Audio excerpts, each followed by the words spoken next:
This channel does not promote any violent, harmful, or illegal activities. All content provided by this channel is meant for an educational purpose only.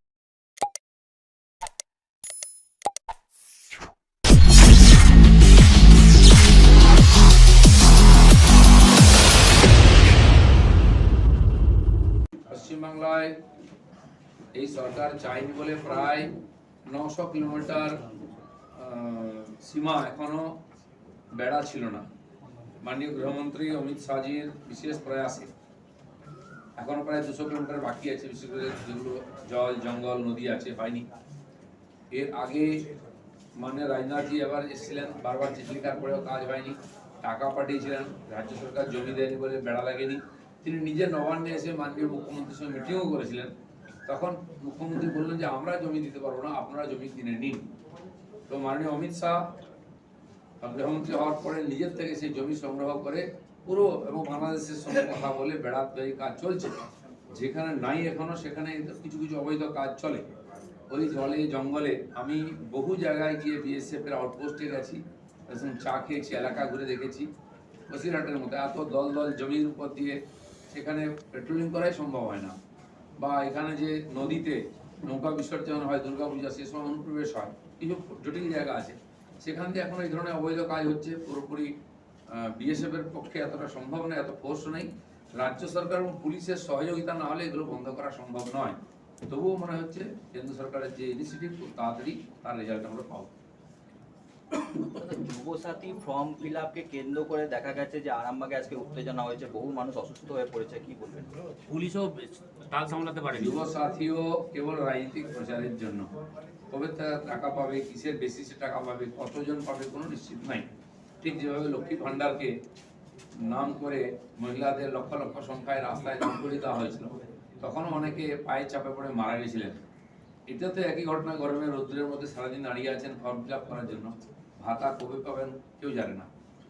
এই ধরনের অমানবিক ব্যাপার কেবল ভোটের স্বার্থে মানুষকে লাইনে দাঁড় করানো, ভিখারি বানানো টিএমসি সরকারের এটা পলিসির মধ্যেই পড়ে।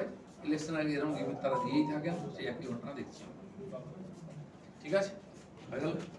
দাদা, মুকুল রায় মারা যেতেই কুণাল ঘোষ বলছে তাকে খাদের কিনারায় মুকুল রায় পাঠিয়ে দিয়েছিল। মুকুল রায় টিএমসিতে ছিলেন, উনিও টিএমসিতে ছিলেন। পরে মুকুল রায় জেনারেল সেক্রেটারি ছিলেন, উনি জেনারেল সেক্রেটারি হয়েছেন। যদি কিছু ওদের পার্টির মধ্যে হয়ে থাকে সেটা ওনাদের সময় হয়েছে, সেটা ওনাদের হিসাব কিতাব আগে হয়তো মিটে গেছে, জানি না। মুকুল রায় আমাদের পার্টিতে এসেছিলেন, আমরা তাকে বাংলায় সর্বোচ্চ পদে নিয়ে গেছিলাম, কেন্দ্রীয় সহসভাপতি করেছিলাম। তিনি বিজেপির টিকিটে প্রথমবার নির্বাচিত হয়ে এমএলএও হয়েছেন, পার্টি তাকে সম্মান দিয়েছে। তিনি এখন আমাদের মধ্যে নাই, সেজন্য তার যেটুকু যোগদান পার্টির ছিল সেখানে আমরা কৃতজ্ঞতা প্রকাশ করছি, তার শান্তিকে কামনা করছি। এইটুকু, বাকি তাদের ঝগড়া তাদের। যেখানে এসে সেখানকার সংসদ জানিয়েছেন আপনাদের দলের নাকি পয়সা দিলেই টিকিট পাওয়া যায়। কোন সাংসদ?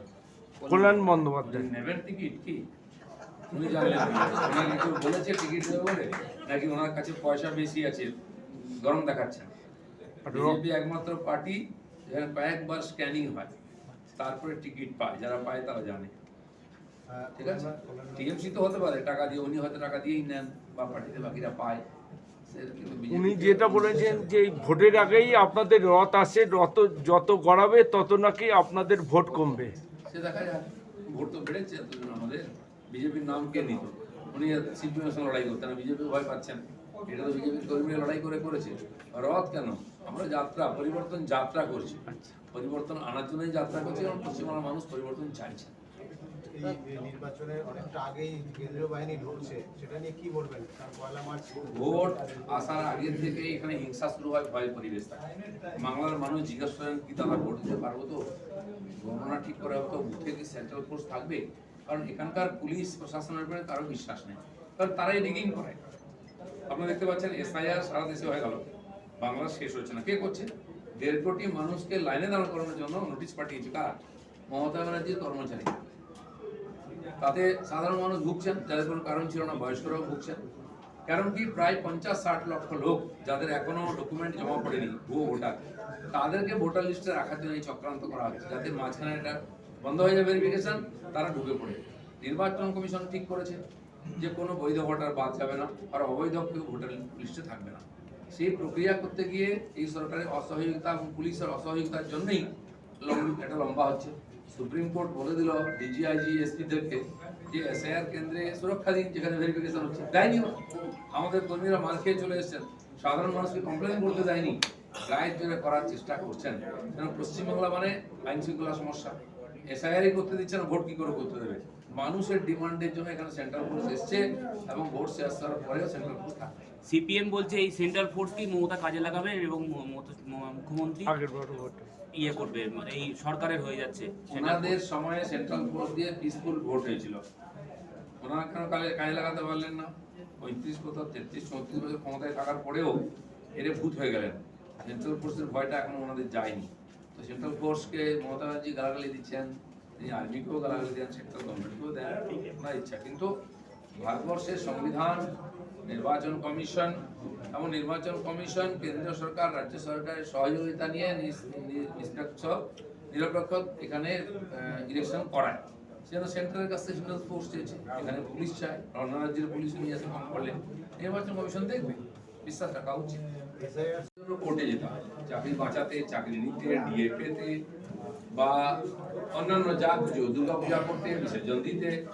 তো সেই জন্য এটাও এসআইআরটা কোর্টেই শেষ হবে, আদালত শেষ আছে। সরকার যদি তার দায়িত্ব পালন না করে তখন হস্তক্ষেপ করতে হয় আদালতকে, সেটাই পশ্চিমবাংলার ক্ষেত্রে হয়েছে।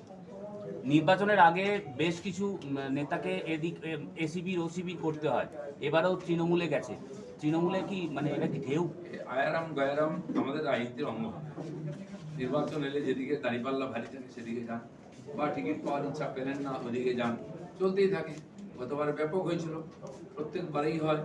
তো এবারে শুরু হয়েছে, দেখুন পার্টিরা বিচার করুন কাকে নেওয়া উচিত।